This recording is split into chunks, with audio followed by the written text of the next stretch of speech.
বিশ্বকাপ জয়ী একজন ফুটবল তারকা রাস্তার পাশের মসজিদে সময় কাটাচ্ছেন। নামাজের পর ভক্তের আমন্ত্রণে বাসায় চলে যাচ্ছেন দাওয়াত খেতে।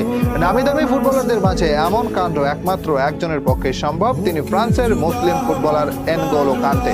2018 সালে ফ্রান্সের বিশ্বকাপ জেতায় তার ভূমিকা ছিল সবচেয়ে বেশি, কিন্তু ফুটবল বিশ্বে তার পরিচয় সবচেয়ে সাদাসিধে আর বিনয়ী মানুষ হিসেবে। একটি মোবাইল ফোন ব্যবহার করেছেন 10 বছর, রাস্তায় চালিয়েছেন সস্তা দামের সেকেন্ড হ্যান্ড গাড়ি। টিমের অন্যান্য খেলোয়াড়রা তার ভাঙ্গা গাড়ি নিয়ে হাসাহাসি করেছে, কিন্তু তিনি গাড়ি বদলাননি।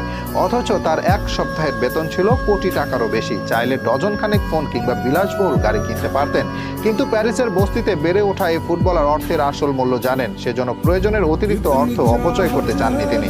এনগোলো কান্তে পরিপূর্ণ কৃষ্ণাঙ্গ ফুটবলার। দূর থেকে তার চেহারার শুধুমাত্র দাঁতগুলোই দেখা যায়, যাতে সব সময় লেগে থাকে চওড়া প্রাণ খোলা হাসি।